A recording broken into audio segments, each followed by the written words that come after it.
जसमा नेपाल सरकार र बेलायत सरकार बीच नेपाली नर्सहरूलाई रोजगारीको लागि बेलायत पठाउने विषयमा सम्झौता भइसकेको छ। सो सम्झौता पश्चात कुन मोडालिटीमा कहिले नेपाली नर्सहरू बेलायत जाँदैछन्, सम्झौता पछिको प्रगति के छ, यस विषयमा केन्द्रित रहेर एसोसिएसन अफ ब्रिटिश अल्मुनाई इन नेपाल अबानले एउटा प्यानल छलफलको आयोजना गरेको छ यसै साता। सो छलफलमा भएका विषयवस्तुको बारेमा केही संक्षिप्त प्रस्तुति आजको कार्यक्रममा हामीले प्रस्तुत गर्दैछौँ। लागौँ सोही प्रस्तुतितर्फ। Your Excellency, Madam Nicola Apole, Joint Secretary Dr. Thanishwar Bhusalaji, and fellow Abanians once again. And I think there are a lot of young nurses here who have aspirations to probably move on to UK. And I think there are some of my journalist friends either coming or have already come. Welcome everybody. I think this is going to be a very interesting interaction. Welcome everyone. And first of all, before we go on to today's theme, I would like to, our President, Mr. Uttam Pant has already formally circulated a condolence list from ABAN on the demise of the late Queen Elizabeth II. But I would like to once more acknowledge the fact that all the Abanian members have been grieving in our, we have a group network, everybody's passing on condolences. And we would also like to, at this point, give best wishes to King Charles III, who actually has visited Nepal a couple of times, and many of us have had the chance of meeting him. So having said that, I would like to move on to today's theme. I think the opportunity for aspiring skilled workers and unskilled workers to countries like UK is a dream come true for people from countries like Nepal. So at this point, there's a talk of UK opening up to a lot of health workers from Nepal, but we are focusing today, I think, on the possibility of nurses moving on to Nepal, from Nepal to UK. So why at this point in time, Your Excellency, has the government of UK opened up these doors? Thank you very much. Great to be here. Really lovely to see so many young women in the room. So we're really excited about this opportunity. I mean, from a UK perspective, we have a real need for skilled, trained nurses in our health service. And we know that Nepal has many people in that sector who might be interested in coming to work in the UK. But in putting together this agreement with the government, we have really wanted to make sure right from the beginning that we put a strong emphasis on fair and ethical recruitment that works for Nepal and for the people of Nepal. So we very much designed this in partnership with the government, led on the UK side by our Department of Health. And we think that this is an opportunity to make sure that recruitment into skilled jobs is ethical. It's an opportunity in particular for women because we know there are lots of women who are nurses or who are interested in being nurses. And we know that it's a globally respected profession. And so our hope and expectation is that this will draw people into the profession in Nepal, will encourage a greater number of nurses, will encourage an increase in the quality of the training available to you in Nepal as jobs are opened up in the UK. So this isn't just about feeding demand in the UK, it's very much for us as well about supporting the health system here and offering opportunities both here and in the UK. Thank you, Your Excellency. With a similar question to Dr. Thanishwar Bhusalaji, who is actually Under Secretary of Ministry of Labour, Employment and Social Security. So why at this juncture is Nepal government looking into this venture? First of all, thank you very much to this organization for inviting me. entrusting me that I could be one of the potential speakers to shed some highlight on this topic. Let me also take this opportunity to express our tribute to her, to the late Queen. On behalf of the ministry, we are really grieving this moment, and we would like to congratulate to the new king as well. So many of you perhaps know that the government of Nepal has been having some kind of bilateral agreements with different labor-receiving countries for over 15 years plus now. We had the bilateral agreement with Qatar in 2005 for the first time. But nevertheless, starting from 1990, thousands of Nepalese have already started going to many labor-receiving countries. In recent times, based on the research provided by many of the scholars and think tanks who are also present in here, we are trying to explore new opportunities for Nepali people in new labor destinations. That could potentially be not only UK but also other European countries and other friendly countries with whom Nepal has diplomatic relations for quite a long time. So the question to answer why UK cannot be answered in that black and white format, but it is one of the tools through which our diplomacy is strengthened day by day. Right. So labor can be one of the tools for enhancing our friendly relations between UK and Nepal.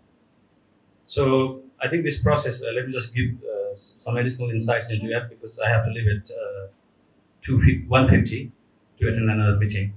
So this process took about nearly 9 months, I would say. First, we had a formal request from the British government side about the possibility whether there could be some space for Nepalese citizens to go to UK under this particular scheme, and then we had a series of discussions within our government system, including the Ministry of Health, Ministry of Education, Council for Medical Education, CTEVT, and many other like-minded organizations. We have been consulting with those kind of organizations for a long time. Then at the same time, we also had to undergo several rounds of, let's say, evidence-generating events as well. To what extent we are capable enough in sending the expert human resources, not only nurses, but also other countries are also requiring us to send some engineers, for example, and other technically sound people. So we had to undergo some kind of, let's say, stock-taking exercise to understand whether we are in that position. Then we came to know officially from relevant ministries and departments that we may have some kind of surplus. I'm not exclusively saying that we are, running a huge number of skilled human resources in Nepal, but big surplus is over there. So we actually wanted to utilize that surplus. And the other information that we have got is that many of the nursing staff in particular are underpaid in Nepal. So many of the nursing staff perhaps know, and we are serious about that. We means not only the Ministry of Labour, but also the Ministry of Health. The Secretary himself also highlighted the fact that we should be serious about that. And when we received this opportunity from the UK, there are other requests from other governments as well. Then we immediately consider this as an opportunity for Nepali people to go to the UK. However, as Her Excellency highlighted, this is not about sending healthcare professionals to UK. It's not only about that. It's about something that the UK government is willing to support us in enhancing our health system by, for instance, providing support to increasing the number of nursing students in the nursing colleges, providing support, for example, to those individuals who are interested to study nursing as a subject, as a scholarship or something like that. So there are possible avenues for us to work together with the relevant authorities with the government. Thank you. I'll come back to you. I think the Memorandum of Understanding was signed in 22nd August 2022. But before the nurses can start moving on to UK, I think there is a lot of implementation and strategic positioning that both the UK government and Nepal government have to do. Where are we on that? How long will it take? And what would be the salient features in it? Very quickly. Thank you. So, Dr. Bashar, Yes. the experts on this, but let me just say a few words. I think it's worth being really clear at the beginning that this, at the moment, is going to be a pilot. So we're not talking about large numbers of nurses in this first stage. So we hope that in the first part of next year, we will be ready to open the pilot scheme. And as you've said, there's an implementation process just underway at the moment, which Dr. Bashar can say more about. But there are some figures out there in the media, tens of thousands of nurses. That is not what we're looking at. That's what I want to. We're looking at a pilot that will run for about 15 months, Okay. with perhaps around 100 nurses. And then the aim is to talk to the government about scaling that up when we are both happy that is running, and it's running fairly, and it's ethical, and it's supporting the government in the way that the government here wants. But we're not talking about those very large levels of recruitment. I got that 10,000 figure. Thank you for clarifying that, Your Excellency. Dr. Musa?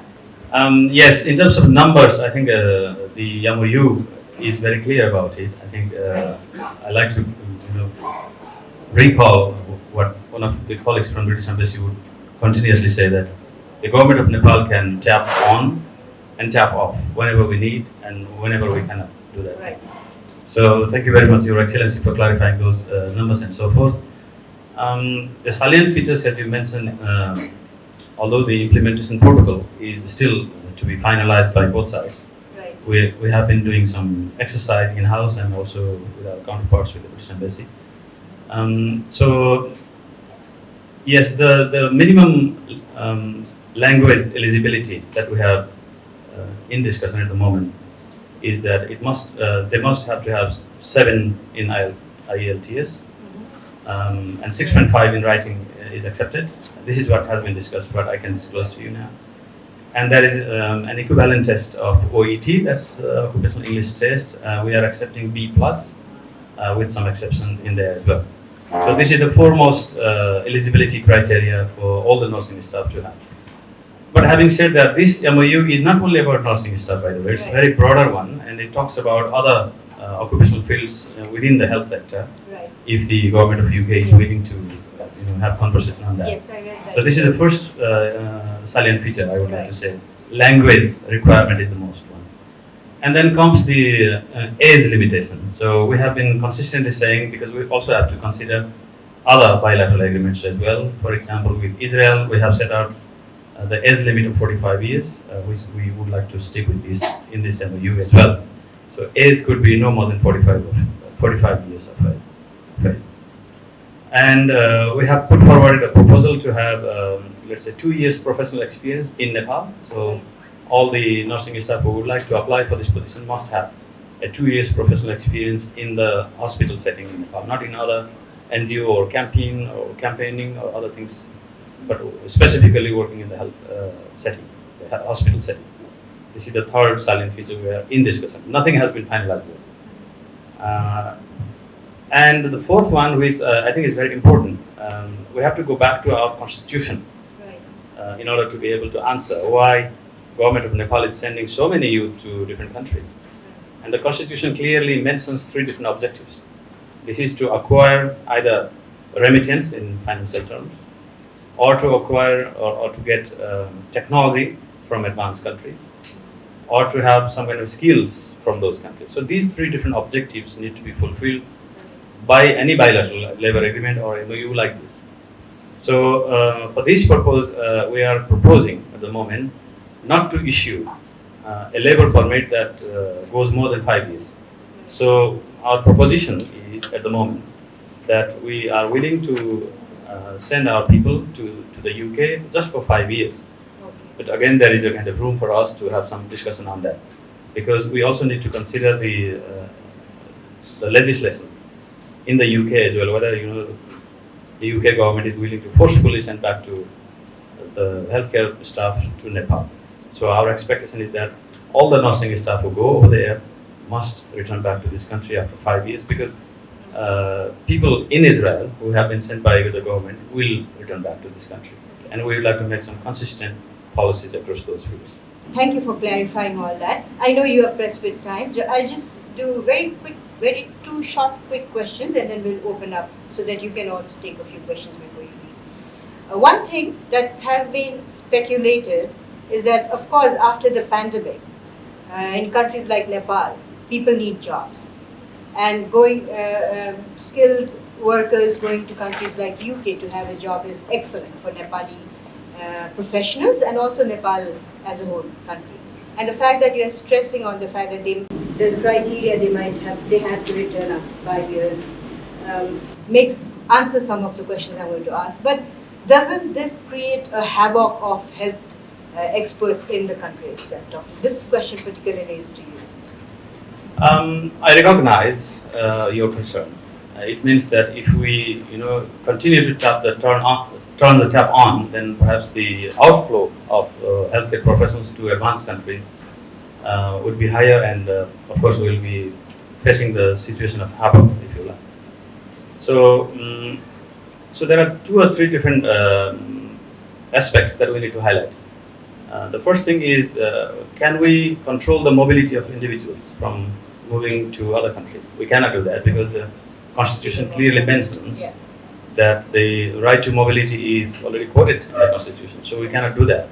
But having said that, we should have some kind of measures that would encourage people to come back to this country after they go to overseas for overseas employment. The second dimension of not being able to, in the situation for havoc, is to make sure that we offer opportunities once they come back to this country. Right. This is exactly why the government of Nepal has recently promulgated a reintegration policy in this country, which creates several opportunities for people who like to come back to this country after a certain period of experience in overseas countries. So the reintegration framework, if you like, does provide space in the economic sector, like entrepreneurship or employment and so forth, and it also opens up a space in the social dimension as well.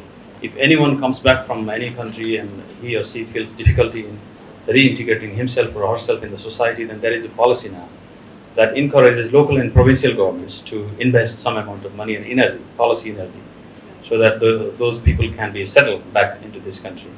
So this is the second dimension. And the third dimension is to increase the production, because I think we have got some policy, maybe the director from the CTBT can tell about that, but I think there is some kind of policy ambiguity at this stage in this country about the production of nursing staff. Right. We have some limitation, and I don't like to get into it, but I think we need to have some kind of broader policy framework that would encourage the nursing colleges to, for example, expand the nursing quota, Exactly. how many nursing staff they can produce every year. If they have a capacity to produce, let's say, 75 nursing staff in a year, then we, the British government as well, are keen to support them in increasing that number from 75 to 100, if that is possible. And our friends in the UK, not only UK, but other development partners are also very, very happy to support us in increasing that number. So by these 3 different tools, Right. I'm not seeing any havoc in the future. Thank you very much. Thank you. For a long time, the British government has been supporting the health service here since 2004, and we've put in over £300 million in that time. And an important part of our commitment as we put this MOU together is to continue to invest in the Nepali health service.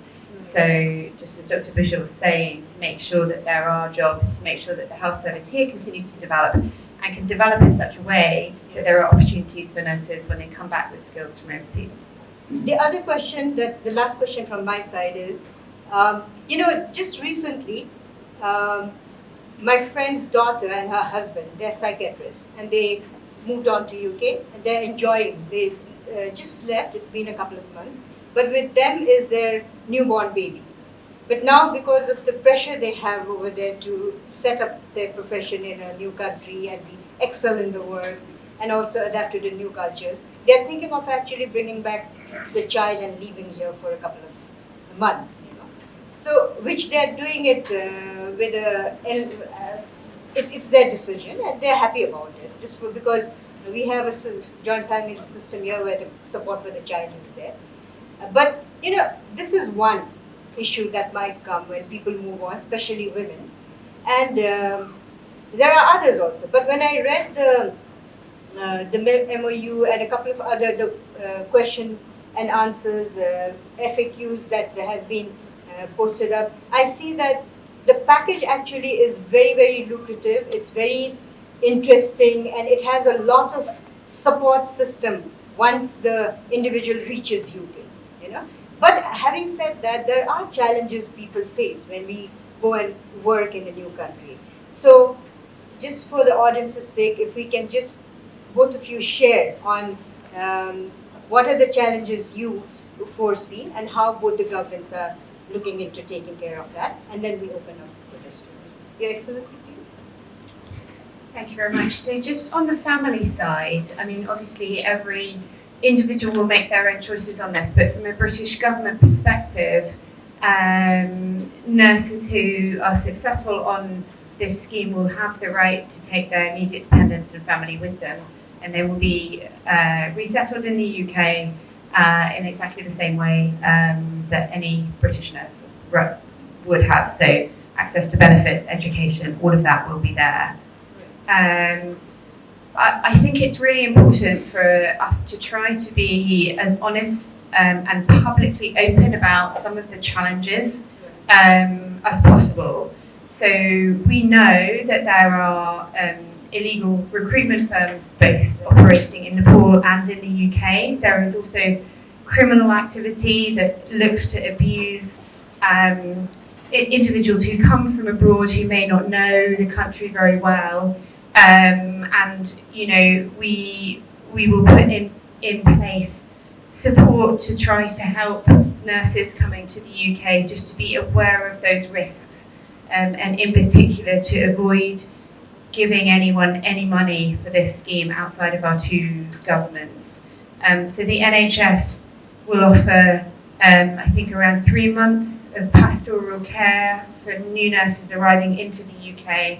And that will include kind of cultural support, resettlement support, and advice, and whatever people need to settle in. We recognise that it's not easy to land in a new country straight into a new job with a family, so that will all be there. But I think, you know, of course, we shouldn't kind of shy away from the fact that there are illegal operations out there. I think we should be clear about what those are and try to be vocal about what kind of thing can happen in order to make sure that people go to the UK as equipped as possible with the knowledge that you need to avoid getting into those situations.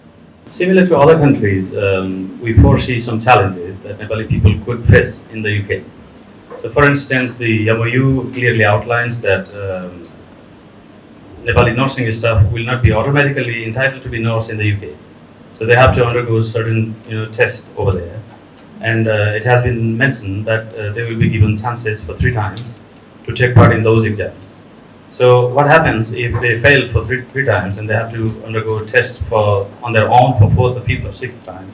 In that case, they might face some kind of psychological disbalance working in the UK. This is the first thing that we foresee. The second thing is similar to other cultural shock studies. Perhaps many of you know that there are 4 different stages. The first one is that in the first few weeks of their departure from here, they definitely enjoy it. Everything is new for them and they enjoy it. Then starting in the second phase, they start missing the food, the language, the culture, and etc. And in the third phase, they start coping with those missing moments. And then finally, they would like to get settled over there. And then they have to come back, another aftershock. So those kind of different stages that we have to foresee in this process. And there is a legal obligation for the government of Nepal to organize pre-departure orientation training programs for them.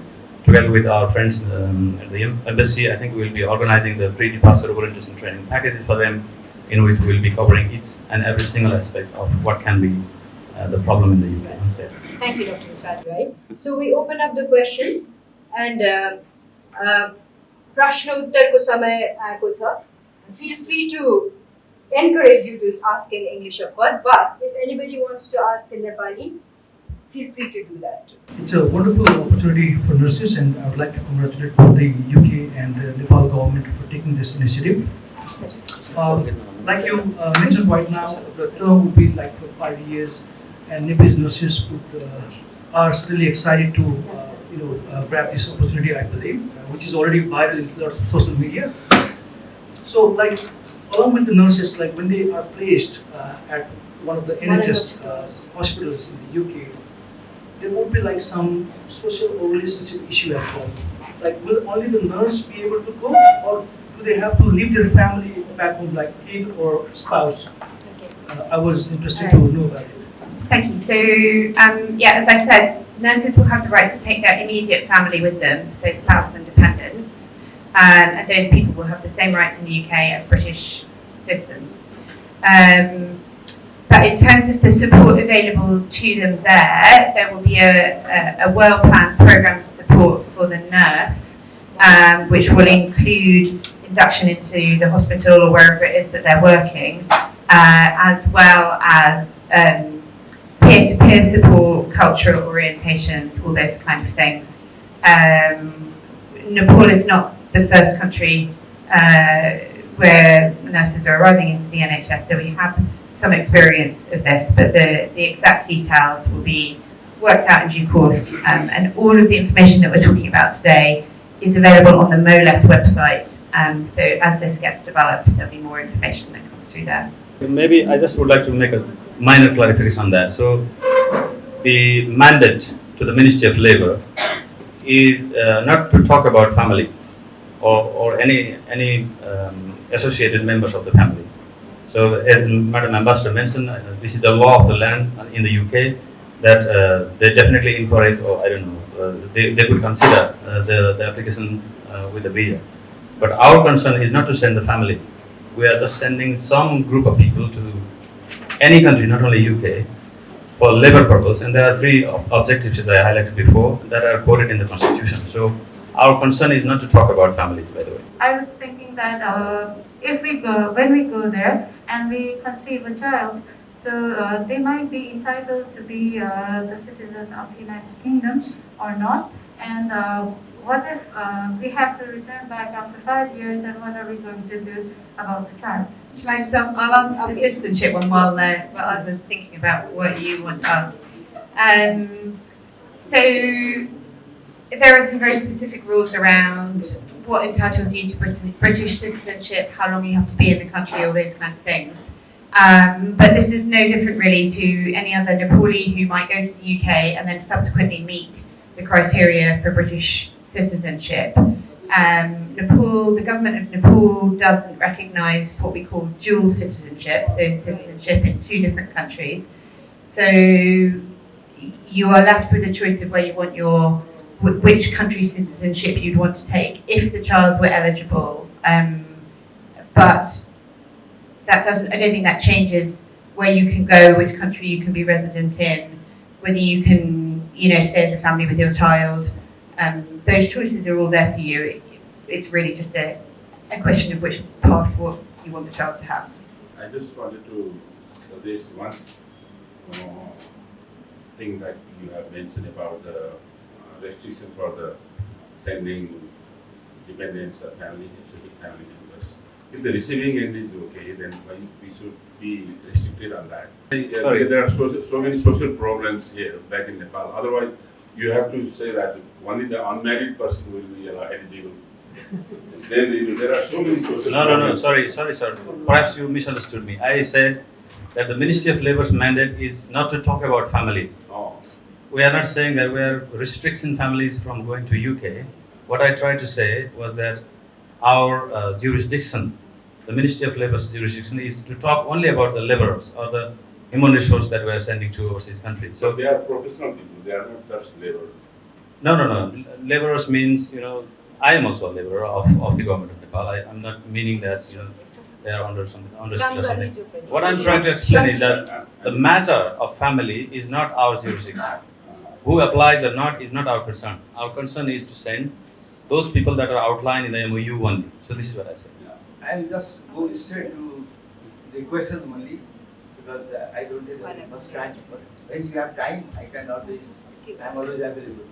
Well, when these nurses will be going there, perhaps it is too premature now, but can you get some idea where will they be posted? Because Britain is itself very big, there are different types of hospitals, right from super specialty hospitals to other teaching hospitals, then hospitals in different provinces, and also even in Britain, in London and South of London or something. There's so much differences actually. But where will they be posted? Because I'm asking you this question because I heard, I'm very elated to hear that one of the objectives of sending these people over there is to, when they come back, the standard of medical care, nursing care will be elevated. You are putting a lot of effort in for this quality also. So my question is, for quality also, will they be posted in quality hospitals? Because in Britain also there are it's all very well worked out. Which hospitals are what? So have you been thinking anything in this? Yeah, thank you. And I think he wants to say something. Yes. I think some of the remaining questions will be definitely answered by Her Excellency, because many of the questions, as it seems, are relevant to the UK side. What I just would like to highlight finally is that the implementation protocol under this MOU is undergoing. We will have some round of consultation again with some of the relevant authorities within and beyond the government. So my humble request to all potential candidates is to keep on checking our website. Do not trust any individual who may continue to say, as Madam Ambassador highlighted in her remarks, that there are some people who actually would like to pretend as if they are the authorities. So please be aware of them. This is a zero-cost MOU, which has never happened in this country. So this is a very historic one. No selected individuals will have to pay a single penny to go to the UK. So please bear in mind, and also tell your friends that this is a zero-cost process. And zero cost means zero, totally zero. Even your language testing fees will be reimbursed. No airfare, no medical test, nothing, nowhere is to be paid. So please bear in mind that. And also be ready and prepared for English language test. We have recently established a very dedicated unit at the Department of Foreign Employment to deal with this particular MOU. An Undersecretary has been deployed by the Ministry just yesterday. And there's a team of, let's say, 11 people, including the IT engineers who will be developing the online application portal. So everything will be handled online. At the Ministry, we have a responsible authority to talk about this MOU. And so far, I have been working in this sector. So if you just go to our website, you may find out my contact details, including Twitter, for example. First thing to say is we are very proud of the National Health Service. And it is a national health service which provides health to everyone at no cost at the point of delivery. So yes, it's paid for by taxes, but you can turn up anywhere in the UK and get the same quality of healthcare wherever you go. And so, from a nurse's perspective, wherever in the UK you end up, you will be in a first-class hospital working alongside highly qualified colleagues and first-class individuals.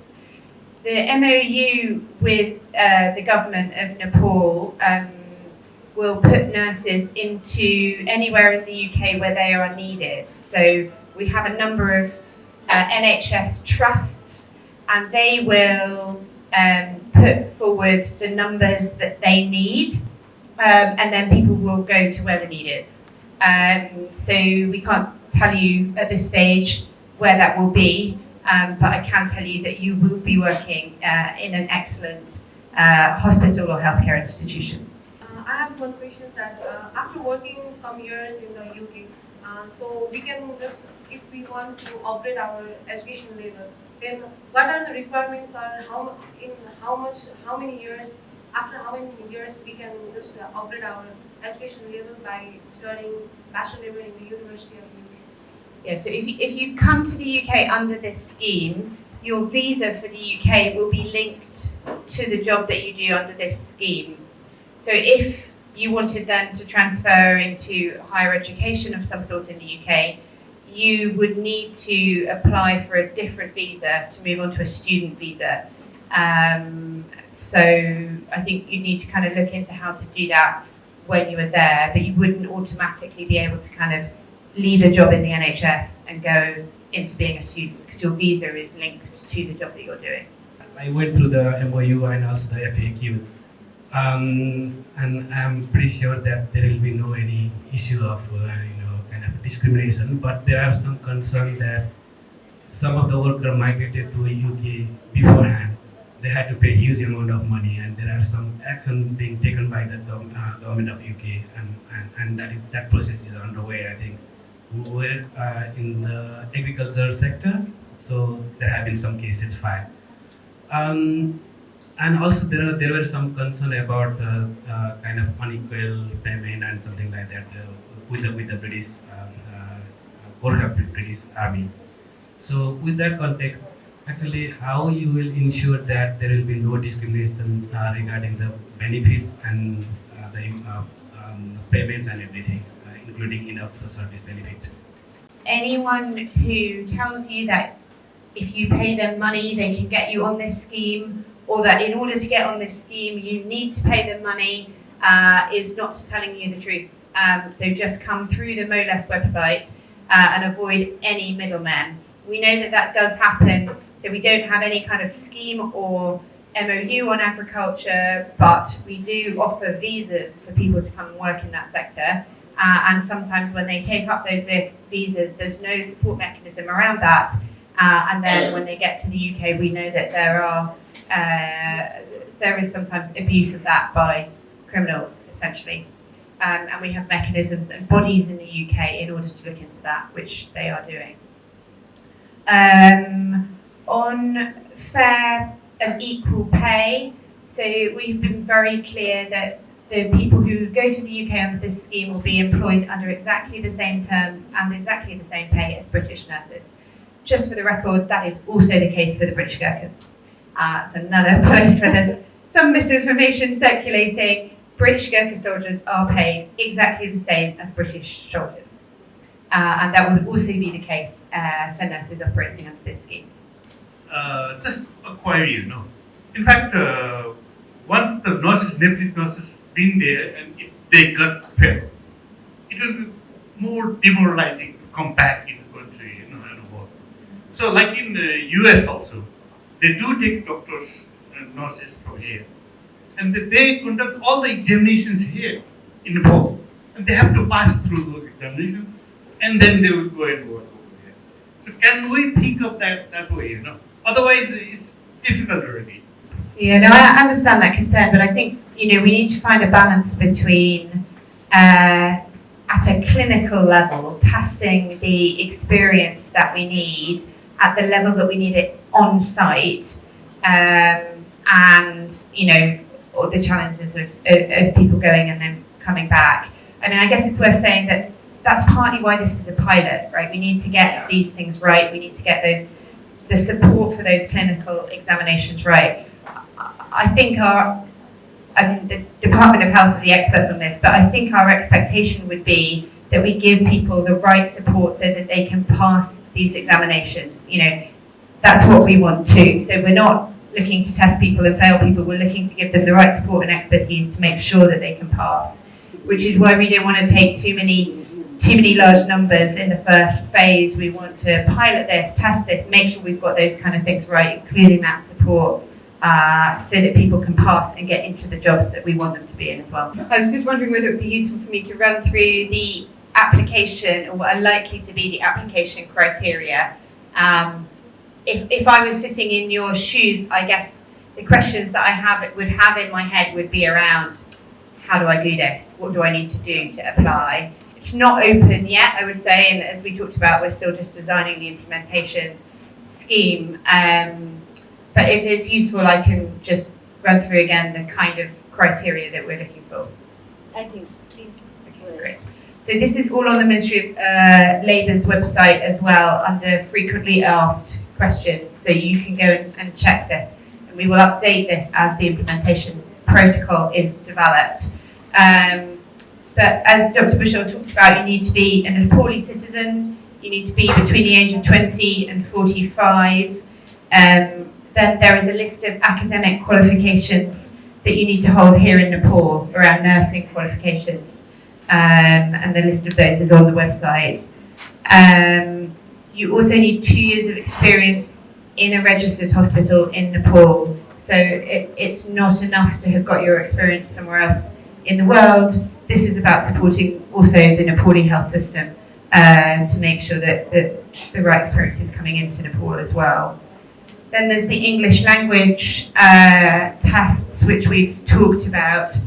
This is important, and our feeling is that this level of English is quite high. So do a bit of research into what IELTS level 7 means. There'll be lots of information on the internet there, but it's quite a high level of English, sort of spoken, and what you're able to understand that we are looking for before you'll be able to take up these opportunities. So do have a look at that. And then as part of the process, there will also be a job interview, which will be run by the Ministry of Labour and one of the NHS trusts, so someone on the UK side. And then there will be just the standard things like medical checkups and some computer-based tests as well. And then perhaps I'll also just highlight one other point which Dr. Bushell made, but when you're selected for this process, when you first arrive in the UK, you'll arrive as a healthcare assistant, and then within the first 8 months, you'll need to pass a clinical examination, which then qualifies you to take a nursing position. So just to be clear, we're looking for people who are nurses in the UK, but there's a process still to complete. Nurses in Nepal, but a process at the UK end to become eligible for nurse roles in the UK. All of that is on the website, so do have a look. I would like to thank Your Excellency and also Dr. Busal, although he is not here, and also everybody for asking all the important questions which Her Excellency and Dr. Busal answered. And also they took their own initiative to answer a few more. The questions might not have come. But I think there is like the MOU and the frequently asked questions in the ministry website is very, very helpful. If you all can go and look into it. And just before ending, I would like to say is aspiring to go to study and work in countries like UK is always a dream for people from Nepal. I think we should take the opportunity, but because everybody is going as a educated, skilled worker now, in the case of nurses, you have to make sure you don't fall in the hands of wrong people in our country or in UK and get abused. So for that, I think there's enough information here from which you can educate yourself and make sure you don't fall victim to that. But still there are clever people and criminal minds who want to do that, but you have to avoid doing that. Thank you very much for taking your time and coming and doing this interaction. And I now want to hand over to our President, Uttam sir, so that he can further. Your Excellency Nicola Pollitt, Dr. Thaneshwar Bushal, Mrs. Namrata Sharma, distinguished ABAN members, ladies and gentlemen. Thank you for making valuable time out of your busy schedule to attend this event. On behalf of the ABAN family, I'd like to extend our special thanks to Her Excellency Nicola Pollitt, Dr. Thaneshwar Bushal, and Mrs. Namrata Sharma for their valuable contributions in the panel discussion today. This discussion provided valuable insight about this initiative from the perspective of both the United Kingdom and the Nepali governments. UK and Nepal go a long way in terms of the diplomatic ties and relationship. UK is indeed the first diplomatic relationship Nepal has established with any countries. Over the years, many Nepali people, several of whom are presently at this hall as an audience, have gone to the UK for higher education and training and returned back to Nepal to make valuable contributions to the society out here. We at ABAN are thankful for the education and training we were fortunate to receive in the UK. We believe that These knowledge and experiences have been transformed over time for the benefit of Nepalese society. In this regard, ABAN is very positive about contributions this agreement between Nepal and the UK will bring to the Nepalese healthcare system in the future. The history of Nepali people going to the UK for education and training is an extensive one. ABAN would like to start documenting some historical artifacts related to this matter. In the days to come, ABAN will work on creating an informational booklet that will highlight the journey of Nepali people who have gone to the UK for higher education and training. We'll be anticipating the support from the British Embassy and the British Council in this initiative.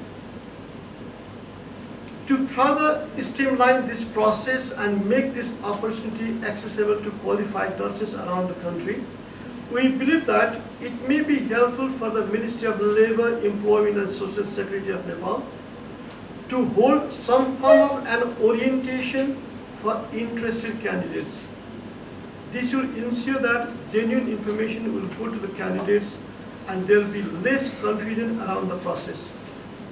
ABAN would like to be delighted to work with the Ministry of Labour, Employment and Social Security in organizing an orientation and information session or work together in suitable areas of collaboration. We have got many talents in ABAN and we have been supporting in the different sector out here.